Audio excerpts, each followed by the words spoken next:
성도님들 위해 또 하나님의 풍성한 은혜가 임할 줄 믿습니다. 우리 수요일에는 이제 계속해서 하이델베르크 요리 문답을 가지고 함께 그 내용들을 생각해 오고 있습니다. 지금은 이제 어떤 부분이냐면요, 사도신경, 우리 사도신경의 그 내용들을 가지고 생각을 하고 있어요. 여러분 찬송가나 성경 이렇게 앞뒤에나 보시면은 사도신경이 이렇게 있습니다. 한번 찾아볼까요? 사도신경을 한번 보시면은 우리가 오늘도 예배를 시작하면서 물론 다 외우고 계시고 알고 계신데, 우리 그 내용들 사실 우리가 주기도문도 그렇고 사도신경도 그렇고 이렇게 늘상 자주 하다 보니까 때로는 이게 아무 생각 없이 입에서 자동으로 이렇게 나가는 그런 때도 덜어 있죠. 늘 그렇지는 않겠지만, 그래서 이 의미들을 우리가 하나하나 좀 기억하면서 그 의미들을 생각하면서 이 사도신경의 그 믿음의 고백이 우리의 고백이 될 수 있도록 이렇게 하면 더 좋을 것 같습니다. 자, 이 사도신경은 보면은 사도들의 그 고백이라고 이렇게 알려져 있어요. 그 12사도들의 고백들을 이렇게 모아서 이제 만들어 놓은 것이 사도신경이라고 하고, 초대교회 시절부터 그 시절로부터 지금까지 쭉 교회에서 이것을 우리 믿음의 고백으로 함께 우리가 고백하고 있는 그 믿음의 고백이 되겠습니다. 자, 근데 이 믿음의 고백은 삼위일체 하나님에 대해서 이렇게 고백을 하고 있어요. 그래서 맨 앞에는 하나님에 대해서, 전능하사 천지를 만드신 그 하나님 아버지 내가 믿사오며 하면서 성부 하나님에 대한 고백을 하고 있고요. 그 다음에는 성자 예수님에 대한 고백을 또 하고 있습니다. 그 외아들 우리 주 예수 그리스도를 믿사오니 여기부터 해서 저리로서 산자와 죽은 자를 심판하러 오시리라. 예수님의 쭉 일생과 그리고 과거와 현재와 미래의 장차 우리 주님께서 다시 오시겠다 약속을 하셨는데, 여기에 저리로서, 저리는 저리로 가라, 저기로부터 저리로서 저기로부터 오실 것이다. 지금 하나님의 보좌 우편에 계신 거기에서부터 심판하러 오실 것이다 라는 고백까지가 이제 성자 예수님에 대한 고백이 되겠습니다. 그리고 이제 오늘 함께할 이제 부분에서부터 이제 성령을 믿사오며, 여기부터 이제 성령에 대한 고백이에요.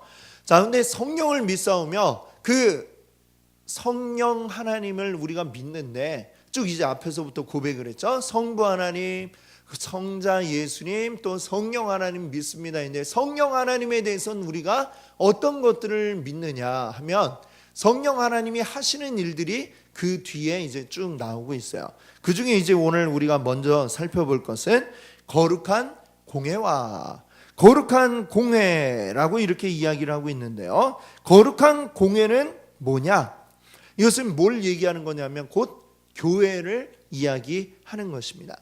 근데 교회인데 지금 우리 여기 이 연수 초대교회처럼 이런 지역마다 있는 이런 교회들이라기보다도 이제 모든 믿는 자들의 모임, 우리가 교회가 뭐예요? 건물이 교회가 아니라 하나님을 또 예수 그리스도를 믿는 자들의 이 모임, 이 성도들의 모임 자체를 우리가 교회라고 이야기하죠. 그러면 교회라고 할 때에는 우리 모든 인류 안에 있는, 또 과거로부터 현재까지 또 미래에 믿을 모든 사람들을 포함한 그런 교회, 이거를 뭐라고 하냐면은 보편적 교회라고 이렇게 이야기를 합니다. 우리 연수 초대교회 하면 이렇게 바로 여기에 있는 우리 요 지역을 기반으로 한 이 교회를 이야기하지만, 여기서 이야기하는 이 거룩한 공회는 보편적인, 거룩하고 보편적인 모든 믿는 자들로서 이루어진 그 교회, 하나님이 보시기엔 바로 이 교회 하나겠죠. 그렇죠? 모든 믿는 자들이 다 교회로 보실 텐데, 바로 그 교회에 대한 이야기가 오늘 이 거룩한 공회와라고 이렇게 되어 있는 부분이에요. 그런데 우리 말은 보면은 우리말은 이렇게 끝까지 들어봐야 안다고 그러죠. 예, 우리말은 왜 끝까지 들어봐야 알 수 있냐면 이 동사가 맨 뒤에 가 있어요. 맨 뒤에 어떤 동작을 나타내는 동사가 맨 뒤에 가 있습니다. 근데 뭐 영어나 이런 서구의 그 언어들은 보면은 동사가 먼저 앞에 나오죠. 뭐 예를 들면 이제 믿는다, 나는 믿어요 하면은 이제 믿는다 무엇을 하고 이렇게 뒤에 설명을 이제 붙여 나가는데 우리는 무엇을 하고서 맨 뒤에 가고 믿는다 이렇게 돼 있잖아요. 그래서 보니까 우리가 이 사도신경을 할 때 거룩한 공회와 이게 교회라는 걸 알아도 근데 교회와 그 다음에 이게 뭐 한다는 건지 쉽게 딱 이렇게 와닿지를 않아요. 왜냐하면 한참 뒤에 거기에 해당하는 동사가 어디가 있을까요? 여러분 사도신경을 보면 이렇게 말이 계속해서 막 붙어나와요. 거룩한 공회와 성도와 교통하는 것과 죄를 사하여 주시는 것과 몸이 다시 사는 것과 영원히 사는 것을 그 다음에 이제 뭐 한다고 그래요? 믿사옵나이다. 이 믿습니다 라고 하는 이 말이 요 앞에 나오는 이 거룩한 공회와 성도가 서로 교통하는 여기에 이제 다 가서 붙는 거야. 아 그러니까 교회를 어떻게 한다는 얘기예요? 아 우리가 믿는다 라는 그 말을 하고 있는 것입니다. 그러니까 사실 이 말이 우리 그동안 거룩한 공회와 성도가 서로 교통하는 것과 쭉 했는데 이게 어쩐다는 건지 이렇게 확 와닿지가 않았었죠. 그동안 중간에 이렇게 들어가는 말들이 너무 많았어요. 여러 가지를 다 하고서 믿는다 이렇게 하나로 딱 하니까 잘 와닿지 않았는데 중요한 건 이게 뭐냐, 우리가 교회를 믿는다 라는 그 의미의 말을 여기에서 하고 있는 것입니다. 근데 교회를 믿는다라고 할 때에 이 말 자체가 굉장한 오해를 이제 만들 수가 있어요. 어떤 오해냐? 사실 이제 뭐 카톨릭 같은 경우, 카톨릭이라는 그 말 자체가 뭐냐면 이 우주적 교회 그런 거를 의미하고 있어요. 그래서 카톨릭에서는 무엇의 권위를 두고 있느냐? 교회의 권위를 두고 있습니다. 교회의 권위가 있다. 그래서 교회의 수장인 교황의 말이 곧 성경과 맞먹는 이런 권위를 가지고 있는 것이죠. 그러니까 교황이 뭐라고 얘기하느냐, 어떤 지금 뭐 현 사회에 일어나는 어떤 이슈에 대해서 교회의 목사가 이렇다라고 말하는 거하고 교황이 이렇다라고 말하는 거하고는 천지차이예요. 그냥 목사가 말하면 그건 뭐 어디까지나 일단은 개인의 어떤 의견이 이제 많이 들어갔겠죠. 개인의 견해가. 근데 교황이 그랬다 그러면 천주교에서 뭐가 되냐면 성령하고 맞먹는 권위를 가지기 때문에 그냥 그대로 모든 전 세계의 이 천주교회들은 그 말을 따라야 되는 겁니다. 예. 그 말이 성경과 맞먹기 때문에. 그렇게 되는 이유가 뭐예요?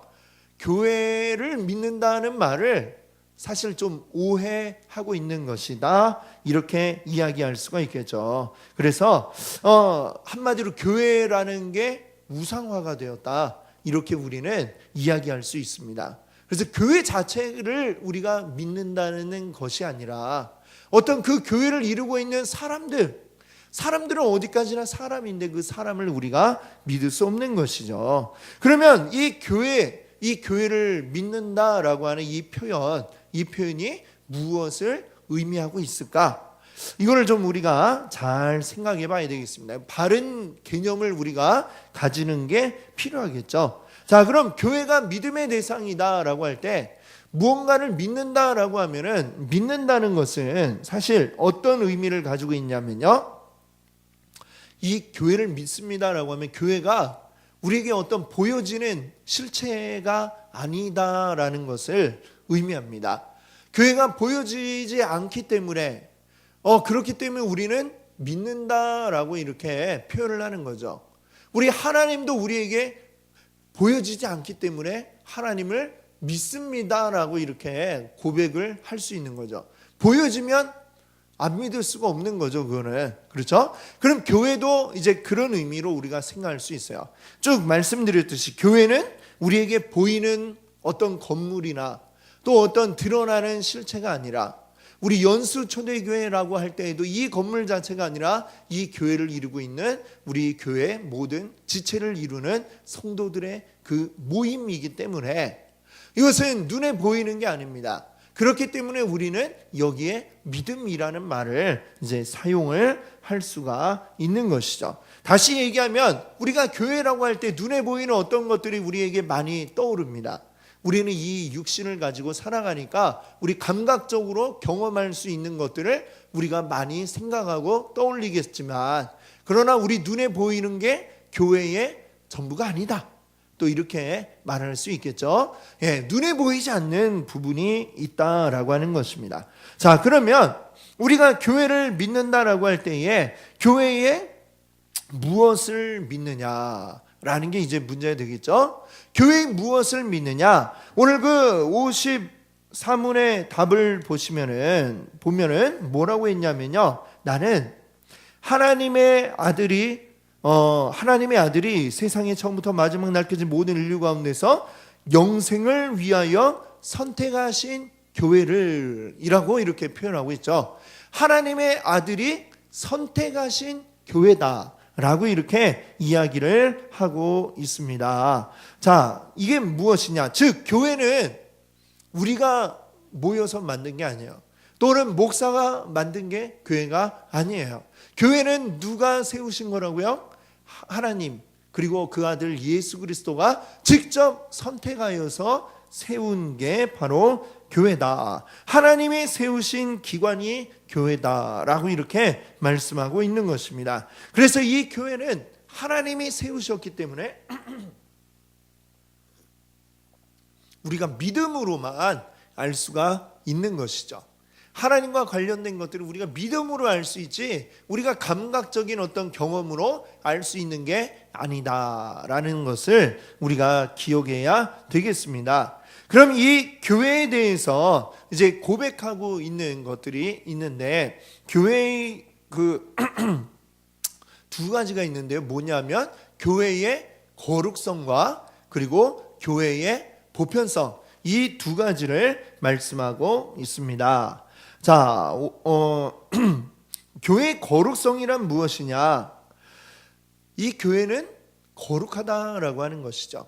사실 우리가 레위기에 대해서 전에 이제 또 한번 주일에 말씀드린 적이 있는데, 레위기는 무엇에 대한 이야기냐? 굉장히 막 복잡하고 재미없는 내용들이 주로 다뤄지잖아요. 율법에 대한. 근데 거기에서 제일 핵심적인 단어가 있는데 그건 뭐냐면 거룩이라고 하는 것입니다. 거룩. 즉 하나님의 것은 거룩하다라고 하는 것이고, 그럼 사람이 거룩하지 못하게 되었을 때에 이 거룩이라는 말의 원래 뜻이 뭐냐면 구별되다라는 거거든요. 하나님이 아닌 다른 이 세상의 것들, 그것과 구별되는 하나님의 것들, 이것들은 거룩한 거예요. 그렇기 때문에 성도가 하나님의 백성이라면 어떻게 되느냐? 거룩해야 된다라고 하는 것이고, 그럼 하나님의 백성인 이 이스라엘이 이제 뭐 잘못해가지고 부정하게 되었을 때 어떻게 다시 거룩해질 수 있는가? 이런 이야기들을 하고 있는 게 레위기의 말씀들이죠. 그래서 제사를 어떤 식으로 드려야 되고, 부정하게 되면 또 어떻게 했다가 어떤 행동을 해가지고 그 다음에 다시 제사를 드려라, 뭐 이런 내용들이에요. 즉 하나님이 택한 것들은 거룩하다라고 하는 게 이제 성경의 말씀이죠. 하나님이 세우신 교회도 역시 어때요? 거룩하다라고 이야기할 수 있습니다.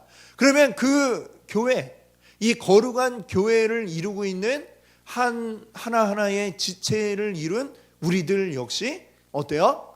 거룩하다라고 해야 되겠죠. 그래서 우리를 뭐라고 불러요? 성도, 거룩한 무리들, 거룩할 성자 그리고 무리 도자 해가지고 우리는 거룩한 무리들이다라고 이야기를 합니다. 근데 어때요? 여러분 스스로 보시기에 우리는 거룩해, 이렇게 자신 있게 이야기할 수 있나요? 좀 그러기에는 좀 뭔가 좀 껄쩍지근한 뭐 이런 게 있어요. 그렇죠? 그러니까 세상 사람들이 교회를 향해서도 맨날 그 교회 가서 회개한다면서 왜 또 이렇게 죄를 많이 지어? 이야기하는 게 이제 그런 것들이잖아요. 그렇죠? 그러니까 왜 교회는 이렇게 전혀 거룩하고 거리가 먼 것 같은데 어떻게 이 교회를 거룩하다라고 이야기할 수 있을까? 굉장한 의문이죠. 자, 그런데 우리가 왜 이게 우리는 거룩하냐? 그 이유를 알아야 됩니다. 우리가 이미 거룩해졌기 때문에 거룩하다라고 부르는 게 아니라, 우리를 거룩하다고 부르는 이유는 하나님이 우리를 선택하셨기 때문에 거룩하다라고 하는 것을 알아야 되는 것이죠. 여러분, 이스라엘을 하나님이 애굽에서 건져내실 때에, 애굽에서 이끌어내실 때 이스라엘이 애굽 사람들하고 다른 특별한 게 있었나요? 사실 인간적으로 딱 이렇게 딱 이제 따지고 보면 이스라엘 사람들이 특별하던가요? 출애굽에서 그들이 보였던 어떤 행동을 보면 하나님이 택한 백성들인데 이러지? 이런 생각이 많이 들잖아요. 맨날 입만 열면 불평하고, 입만 열면 불만이고, 그냥 조금만 있으면 와 이거 어떻게 할 거야 들고 따지기만 좋아하지, 하나도 하나님의 백성다운 모습이 보이지 않는단 말이에요. 이집트에 있는 그 애굽 백성들하고 그럼 과연 무엇이 다른가? 이스라엘 사람들이 또 하나님만 온전히 잘 섬겼나요? 송아지도 만들고 애굽에서 섬기던 그 신을 그대로 만든 거예요. 만들어갖고 이게 우리의 신이야 라고 하면서 신나가지고 춤추고 파티를 하다가, 그러다 또 하나님한테 얻어맞고, 이런 일들이 많이 있었어요. 그럼 도대체 이 이스라엘이 뭐가 달라서, 뭐가 다르냐? 애굽 백성들하고 뭐가 다른 거예요? 애굽 백성을 하나님이 택하지 않았고 하나님이 이스라엘 백성을 택하셨기 때문에, 그래서 이스라엘은 거룩한 하나님의 백성이 되었다라고 하는 사실을 우리가 기억해야 되겠습니다. 즉, 이 거룩이라고 하는 것은 우리의 행동으로 보여지는, 우리가 어떤 행동을 했을 때 거룩하게 된다, 이렇게 이야기하는 게 아니라는 거죠. 사실은 이것은 거룩함이란 하나님이 택하셨기 때문에 거룩해지는 것이다. 그 원리를 우리가 먼저 기억을 해야 되겠습니다. 그런데 이제 그러니까 사실 이 가톨릭 같은 데서는 그렇다고 그래요. 이 성도라는 말을 어디에 한정 짓느냐? 아무나 다 성도라고 부르지 않아요. 가톨릭에서는. 누구만 성도라고 부르느냐 하면 성인들, 성인들이 돼야 이 성도에 낄 수 있다, 그런 자격이 있다라고 생각해요. 성인이라고 부르는 사람들은 어떤 사람들이에요? 그냥 쉽게 얘기하면 보통 사람들이 아니죠. 이 보통 사람들보다 아주 뛰어난, 탁월한 어떤 믿음의 모습을 보여준 분들을 성인이라고 하는데, 그래도 이 정도는 돼야 성도라고 하지, 우리가 어떻게 감히 우리가 성도에 낄 수가 있겠냐. 가톨릭은 이제 그런 식으로 생각하죠. 그런 이유는 뭐예요? 가톨릭은 그러니까 우리의 자꾸만 어떤 행동에다가 이 중점을 두는 거예요. 우리가 그러니 이렇게 행동해야 된다, 이런 일들을 해야 된다. 자꾸만 우리가 뭔가를 해야 그 다음에 성인이 되어서 성도의 무리에 낄 수 있다. 정 안 되면 그렇게 옛날 중세시대 때는 뭐예요? 돈으로라도 사서 그래야 된다라고 말을 했던 것이죠. 그러니까 그 중점을 두는 게 빗나가 있다는 얘기겠죠. 우리는 우리의 행동으로 거룩해질 수가 없다라고 우리는 고백을 합니다.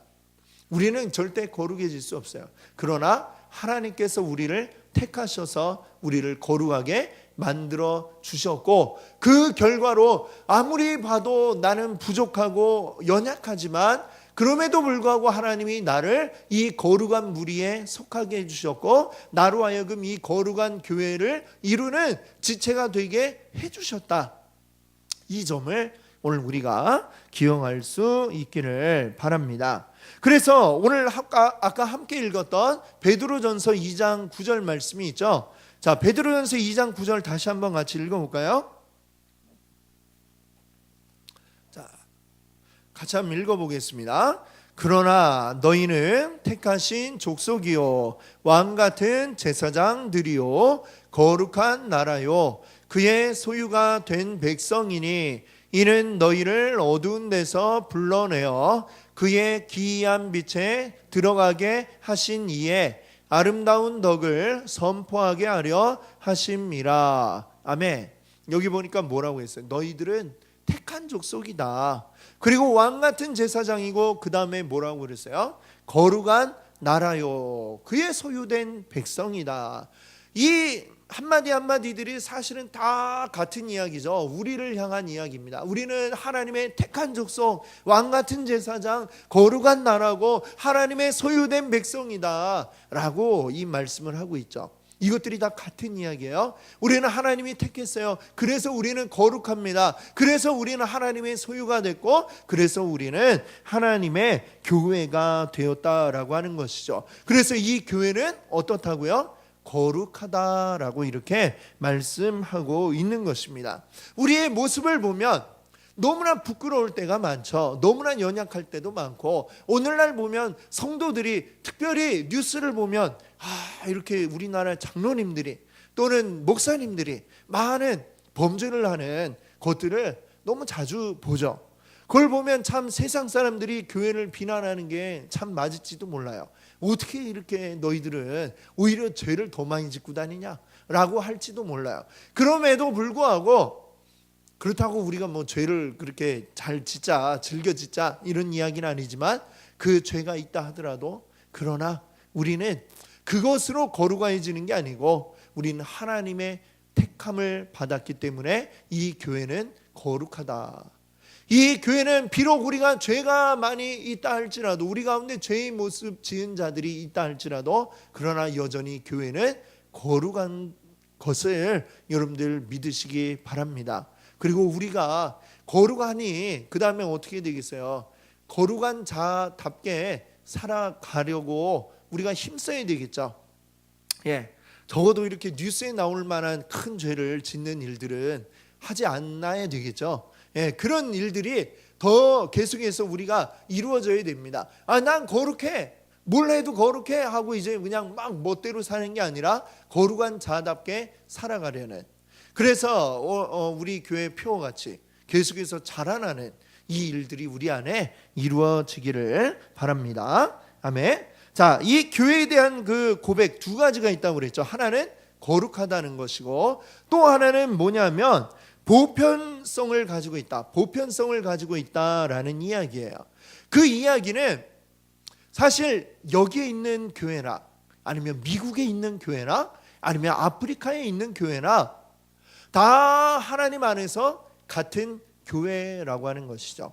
그 얘기는 우리 교회가 이야기하는 거, 저 미국에 있는 교회가 이야기하는 거, 아프리카에 있는 교회가 이야기하는 거 달라서는 안 된다라는 것입니다. 보편적인 이 교회라고 한다면 기본적으로 같은 어떤 것을 이야기하고 있어야 된다라고 하는 것이겠죠. 그러면 어떤 면에서 우리는 동일해야 되느냐?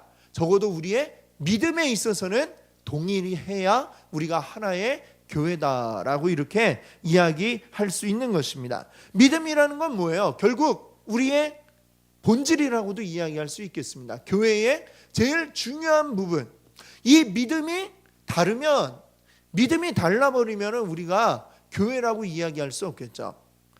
영국 같은데 이제 이 유럽권에는 지금 교회들이 많이 이제 성도가 줄어들고 재정이 이제 줄어드니까 이제 교회들을 이제 파는, 교회 건물을 파는 이런 일들이 벌어졌어요. 그래서 이 큰 오래된 교회인데 그 교회가 바뀌어서 모스크가 되기도 하고 이슬람 사원이 되었단 말이에요. 또는 거기에서 이제 뭐 나이트로 변신한 이런 교회도 있고 그렇다고 해요. 자, 그럼 교회의 모습을 가지고 있고 거기에서 뭔가 사람들이 열심히 예배를 드리고 있는데 거기에 가보니까 이슬람 사원이다. 알라에게 이렇게 이야기를 하고 있다. 뭐 그러면 거기도 우리가 교회로 인정할 수가 있나요? 없죠. 그렇죠. 우리의 믿음, 우리의 이 고백이 동일한 여호와 하나님에 대해서, 예수 그리스도에 대해서, 또 성령 하나님에 대해서 우리가 동일하게 이야기하지 못하면 그것은 교회다라고 이야기할 수가 없는 것입니다. 또는 우리나라 안에도 이제 보면 하나님의 교회라는 간판을 많이 보셨잖아요. 그렇죠? 다 우리가 쓰는 용어 그대로 하나님도 들어가 있고 교회도 들어가 있어요. 근데 그 교회를 우리와 같은 교회로 우리가 인정을 합니까? 인정하지 않죠. 왜냐하면 거기는 잘못된 믿음을 가지고 있기 때문이에요. 원래는 안산홍 증인회라는 것으로 이제 출발을 해가지고 하나님의 교회라는 이름을 쓰고 있는데, 그 안산홍 씨가 죽은 이후로는 그 부인이 이제는 자기가 뭐 여자 하나님이라고 하나님 어머니라는 말을 거기에 쓰고 있잖아요. 예, 이런 완전히 잘못된 믿음을 가지고 있을 때는 거기서 아무리 교회라는 용어를 사용해도 우리는 그것은 우리와 같은 그런 교회가 아니다라고 우리는 이야기를 하는 것입니다. 그래서 이 교회는 우리가 동일한 신앙 고백을 해야 되는 거예요. 동일한 신앙 고백, 우리 사도신경에 나와 있는 그러한 내용이 그대로 이렇게 이루어지는, 그리고 그 신앙 고백이 같은 교회들끼리 서로 교제하고 또 서로 배우고 서로 연합하는 이런 일들이 또 계속하여 일어나야 하는 것입니다. 그래서 참 이제 오늘날에는 굉장히 이제 그 개교의 중심적인 어떤 모습들이 우리가 많이 강해졌습니다만, 그러나 또 사실 연합해서 하는 이런 일들도 더 많이 앞으로는 더 일어나야 되겠다라는 이러한 생각을 해봅니다. 함께 연합하지 않으면 성도도 함께 교회 안에서 연합해야 되듯이 이 교회들도 역시 이 세상 가운데 악의 세력들이 너무나 강하게 이제 활동을 하고 있기 때문에 거기에 맞서기 위해서는 교회들도 참 제대로 된 연합을 하지 않으면 안 된다, 이렇게 얘기할 수 있겠습니다. 그리고 이 보편성에서 이야기하는 게 믿음이 같아야 된다라는 거하고, 또 어떤 보편성을 이야기하냐면요, 시간의 보편성에 대해서 또 이야기를 하고 있습니다. 시간의 보편성은 뭐냐? 즉, 이 교회가 처음에 예수 그리스도를 통해서 이제 그 이후에 만들어진 교회만 교회이냐, 아니면 이 구약 시대에도 교회가 있었느냐, 사실 이런 논쟁이 있죠. 종교개혁자들은 뭐라고 얘기했냐면, 신약 시대 이후에만 교회가 아니라 그 이전에도 이미 이 구약 시대에도 교회다라고 이렇게 말씀을 하고 있습니다. 이 세상 처음 만들어질 때부터 이미 교회는 계속해서 이루어져 온 것이다. 교회의 정의가 뭐예요? 교회 정의는 우리 주님을 주로 고백한 자들의 모임이잖아요. 그러면 아담 하와가 벌써 있을 그때부터 어떻게 됐어요? 그때부터 사실은 이미 교회가 형성이 된 거죠. 예수님이 그러셨잖아요. 두세 사람이 내 이름으로 모인 곳에 나도 너희와 함께 하겠다. 그곳이 바로 교회거든요. 2명이 모여도 거기는 교회가 될 수 있는 것이죠. 그렇다면 이 교회들은 주님 이미 오시기 이전부터, 구약 시대부터, 이스라엘이 구약 시대에는 교회였고, 또 신약 시대에는 12 사도들로부터 이제 막 퍼져나가서 또 교회가 형성이 되었고, 이렇게 구약과 신약의 모든 이 믿는 자들의 모임을 다 교회다라고 이렇게 이야기할 수 있습니다. 시간적으로 볼 때에 그럼 과거에 있었던 교회뿐만이 아니라 앞으로 아직 생겨나지 않을 미래의 그 교회들도 역시 어때요? 역시 함께 하나 된 교회이다. 어떻게 보면 우리 하나님은 시간이라고 하는 것은 우리가 살고 있는 이 세상의 어떤 특징 가운데 하나이죠. 시간이라고 하는 거는 하나님께는 이 시간이 그대로 적용이 되느냐? 사실 뭐 우리가 상상할 수 없지만 아마 좀 다르리라라고 이렇게 생각할 수 있을 것 같습니다. 하나님께는 과거나 현재나 미래나 이것을 다 이렇게 통으로 꿰뚫는 어떤 그런 눈으로 우리를 보시지 않겠어요? 그러니까 예전에 어떤 그 배우가 2사람이 이렇게 나와서 토크쇼에 나왔는데 이 얘기하다 보니까 한 사람은 이제 믿는 분이고 한 사람은 안 믿는 분인데, 그 믿는 분이 이렇게 얘기하더라고요. 자기는 이제 자기가 마지막에 죽어서 하나님 앞에 가게 되면 거기에서 이제 세상에서 이렇게 있었던 일들을 쫙 이렇게 돌아보면서 아니 쭉 보여주면서 그것에 의해서 하나님 앞에 심판받게 되는 이거에 대해서 자기는 그걸 이제 믿고 있다 이렇게 얘기를 하니까 이제 안 믿는 사람이 이제 옆에서 그러더라고요. 야, 그걸 어떻게 쫙 그걸 다 평생 거를 다 보고 있겠냐고. 굉장히 그것도 괴로운 일일 것 같다고 이렇게 얘기를 해요. 그렇죠? 예. 우리 지금 우리의 상식으로 얘기하면 그렇죠. 이걸 어떻게 우리의 일생을 1, 2년도 아니고 수십 년, 길면 뭐 100년 살아온 시간들을 우리가 어떻게 하나님이 착착착 편집해 갖고 보여줘도 한 몇 년은 봐야 될 것 같아요. 그렇죠? 막 2배속으로 막 돌려봐도 그걸 어떻게 순간 다 보겠습니까? 근데 어때요? 하나님은 우리의 상식 선에 계신 분이 아니라 어때요? 우리 상식을 뛰어넘네. 우리가 사는 이 세계와 다른 차원의 존재가 우리 하나님이시다. 그러니 시간을 이렇게 처음에 1살 때부터 2살 때 시작해갖고 이렇게 가면 그걸 언제 다 보겠어요? 너무 지겹죠.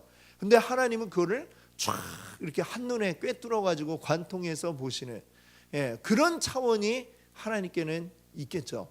그렇죠? 그러니까 우리 쫙 보시고 그 모든 죄에 대해서 한 번에 딱 말씀하시고 심판하실 수 있는 것이지 우리가 생각하는 것처럼 그런 것과는 굉장히 다르겠죠. 하나님의 개념은 하나님께 속한 그 개념은 우리가 생각하는 것과는 굉장히 다르다 이렇게 얘기할 수 있겠습니다. 그래서 이렇게 시간적으로 또 우리 믿음적으로 보편성을 지니고 있는 것이 바로 교회다라는 믿음을 우리는 가지고 있죠. 그래서 그 종교개혁자 이제 칼빈은 이 교회를 교회라고 이야기할 수 있는 어떤 중요한 표지가 있다. 말하자면 이제 표시를 이제 해놨다는 거야. 교회가 진정한 교회 될 수 있는 표시가 이제 있다라고 하면서 그것을 3가지를 이야기했는데 어떤 표시가 있냐면 첫 번째는 말씀인데 어떤 말씀이에요? 그냥 사람이 자기 하고 싶은 이야기를 막 하는 이런 말씀이 아니라 온전히 하나님의 말씀을 증거하는 그런 순전한 설교, 바로 그 말씀이 있으면 온전한 교회다 하는 거 하나고, 두 번째는 뭐냐면 성례.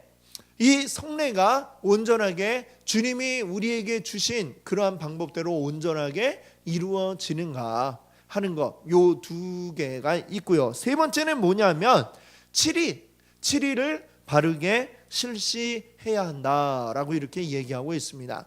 이 칠의라고 하는 것은 이 믿음의 공동체 안에서, 믿음의 공동체인 이 교회 안에서 뭔가 잘못한 일이 있는 사람을 그대로 우리가 내버려 두게 되어서는 안 된다는 것이죠.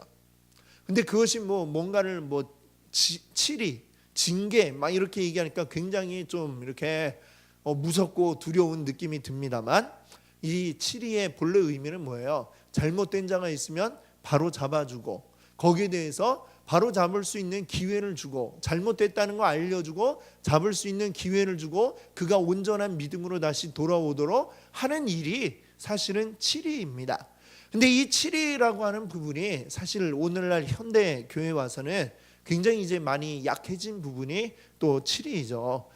근데 이 부분도 역시 온전하게, 그러니까 우리 교회 안에 뭔가 잘못된 일들이 있을 때에 그것을 가만히 내버려 둘 것이냐, 아니면 그것을 주님의 뜻으로 온전히 알려주고 바로 인도할 수 있느냐라고 하는 게 바로 칠의의 핵심이라고 이야기할 수 있겠습니다. 그래서 이 말씀과 성례와 칠의가 온전하게 이루어지는 교회, 이것이 바로 우리가 교회라고 부를 수 있는 바른 교회이다라고 이렇게 이야기를 했던 것이죠. 바로 그러한 이 교회에 대해서 이제 오늘 같이 우리가 살펴보았습니다. 이 교회라고 하는 것, 거룩한 공회, 우리들은 거룩한 무리이다. 하나님이 우리를 선택하셨다라고 하는 것을 우리가 기억하면서 그 거룩한 무리에 내가 속했음을 또한 늘 감사하면서, 그리고 주님이 택한 이 교회가 온전한 교회의 모습을 잘 가지고 계속해서 또 성장해 나아갈 수 있도록 하는 일들이 또 우리 안에, 우리 주님을 의지하면서 우리가 늘 힘써야 될 바로 그러한 부분인 줄로 믿습니다. 이것들 우리 또 함께 또 이루어 나가시는 여러분들 되시기 바랍니다. 같이 함께 기도하겠습니다.